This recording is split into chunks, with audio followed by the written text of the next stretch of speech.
Hello, welcome back. Tonight I will talk more about my book King Paimon, Lord of the Endless Silence, the Lord of the Abyss. It is a grimoire, a large book that summons the story of King Paimon, his spirit, his legacy, his wisdom, his knowledge.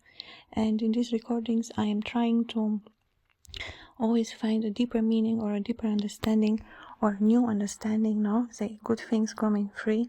There is always when you expect for something, you should keep yourself open, because the idea is that the process of creating something, it always comes from an idea, and then through act, through taking action on it or doing something, it can be different things. It is formed, it comes as a book.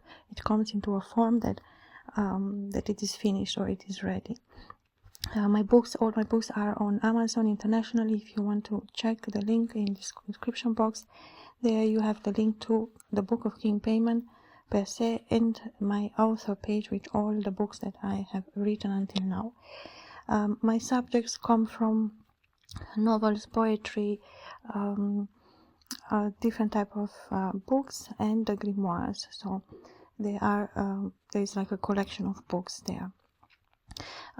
In the same time, the book of King Paimon is my masterpiece. This is the what it means for me. First, is that it is the best that I have ever written or ever will write, but not necessarily from the point of, or in other books too, I can use a nice language, but the importance of the book, my connection to the book, my understanding of the book, what the book has done for me, in my personal life, through the process of creating it and through the process of meditating or thinking about it or reading from it.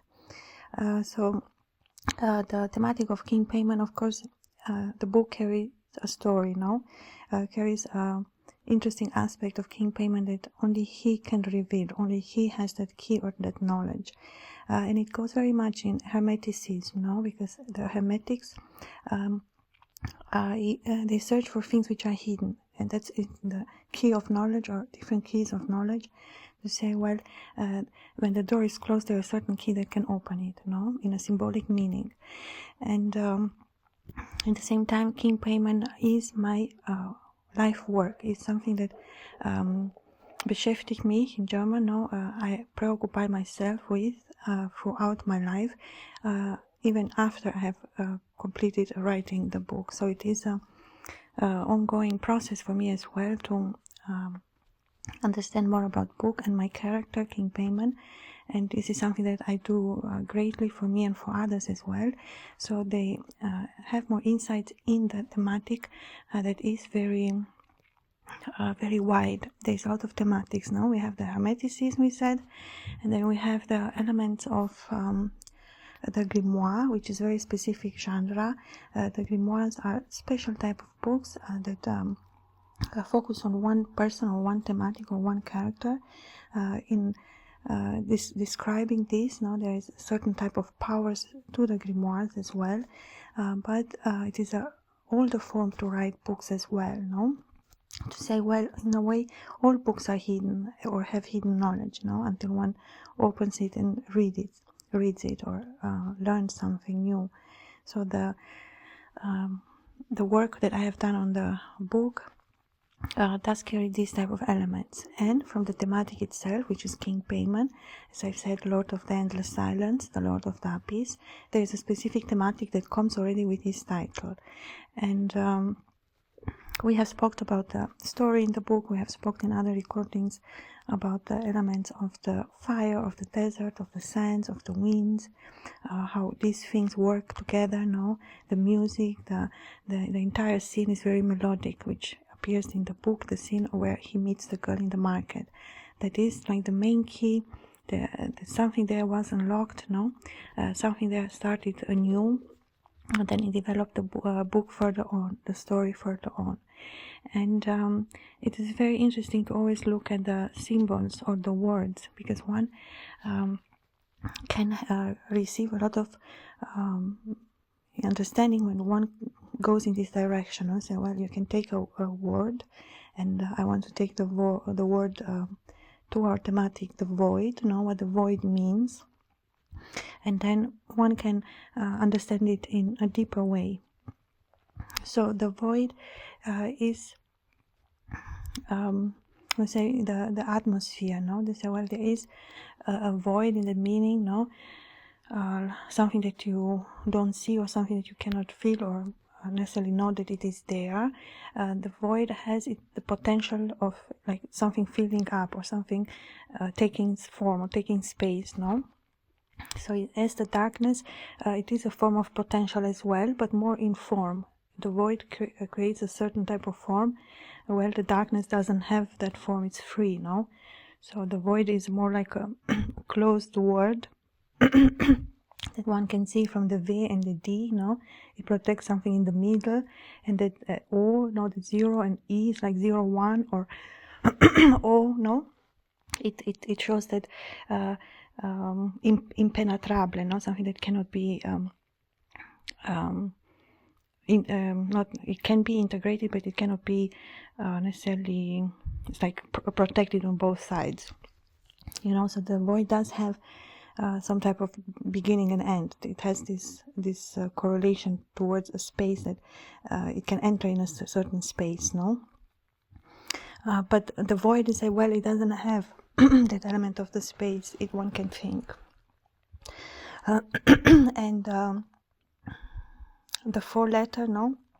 It shows too that it is more like a geometrical figure of the fours, no? So you have different geometric figures that have 4 parallels, or 4 lines. So it, in the same time, it forms in different. It can be a rhomb, no?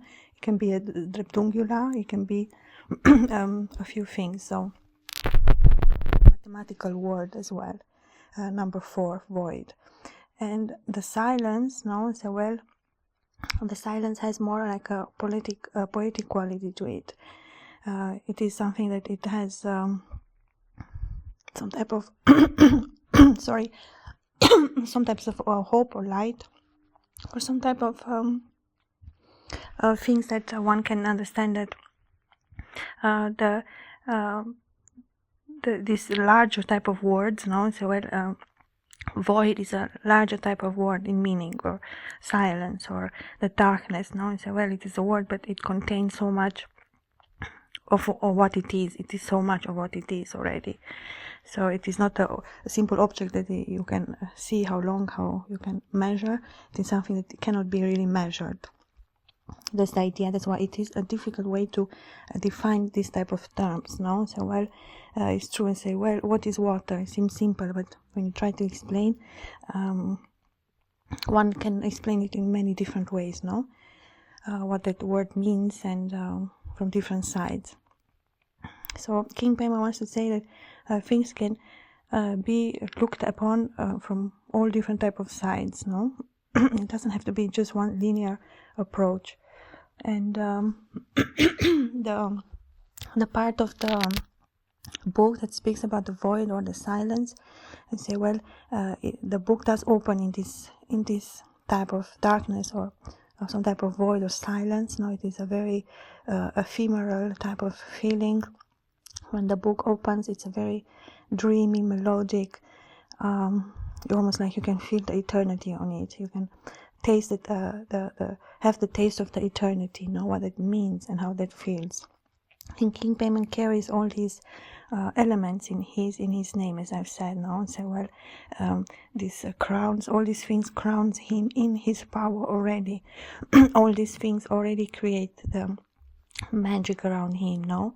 The connection to the stars, or to the connection to a part of history, a very old part of history, or the part of King Paimon learning and becoming a master of knowledge, and having that wisdom, and having that deeper understanding, no, of many things that for us maybe seem complicated, or we don't have the answers yet. So King Paimon says, well, one doesn't have to fret, no? One always stay strong in the position, and one always can reach for the answer, no? Find the answer, find the key. They say, well, the master of knowledge, once he has found the key, he can keep it, no? He has I said it's a symbolic meaning, and the key, number 3 from letters as well. Key, it's something that is open that was locked before. No, say so the car is closed. No, and then they have the A and the E. It opens. It's a vocal dance in the meaning of something more. It opens something more. It gives something more. The key. And that's finally the purpose of knowledge too, no? To receive something more or get something more. And then it can be used as a key to unlock further understanding. So there is, I say, King Paimon will say, step by step, there are of course more things to come, more things to be put in this energy, of becoming. But the part in the book that is say, well, there are parts in the book where maybe it's spoken about the key, and then one can understand, okay, what is the meaning behind that, if that word or that idea came in the book, or any type of subjects that one can search. So the book does carry a certain type of keys as well, no? And say, well, as any story, even if it seems a simple linear story, finally if one goes deeper, one can understand, no? All the intricate parts that function well together, that there are some there's a form of interest as well in that. And in King Paimon, definitely, because the book 2, the Grimoire 2, goes through a transformation. In the beginning, it's almost like it starts with that word. It starts in that element of the darkness, of the void, of the silence, and then King Paimon starts to talk. He gives his first verses, and he presents himself, and then he tells different stories from history, and there is, so to say, a communication open with King Paimon in understanding all the different facets, all the different interests, all the different keys, all the different elements that are put into the book, are created through the different scenes, through the different characters, and then it reveals something to you, it gives something to you. It is not a read that you just read the words have an echo, the words rise up after they are said, that the words carry a certain weight already from the beginning, And then it travels throughout the book. It travels through these different stages, but in the same calm, very aware type of energy, in the meaning of what's happening and how everything is revealed. There is a very beautiful blanket over the book. There is a very beautiful feeling of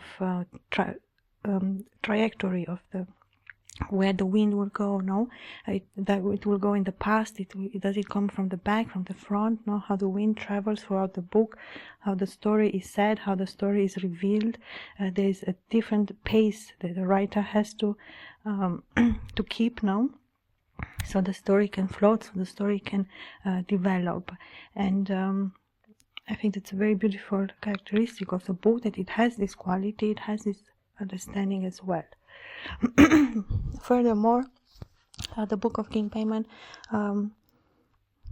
reveals the things in a certain order for a certain purpose, as the book does. So, well, the first chapter is more the introduction of King Paimon, then the different tales from the history. It goes very much in ancient history with different stories from the time, then even different locations that are in the book from the old times, so it has a part that is very historical as well.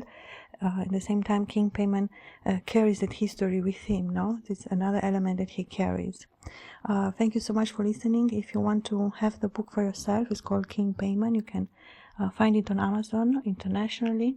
I'm the author of the book, Anais Giulia, and I invite you to discover the world of King Paimon and work with King Paimon in the meaning of as a master. So well, King Paimon does, as I've said, as a master of knowledge, hold many keys that can help and unlock for others as well, things that are interesting, things that are new, things that are good, things that are truth. We say, well, wisdom without truth is not real wisdom. Wisdom already entails in its word the word truth, the same way all the different qualities move from one another, as in a space that it involves all the different elements that characterize King Paimon as well. Thank you so much for listening. Until next time, bye.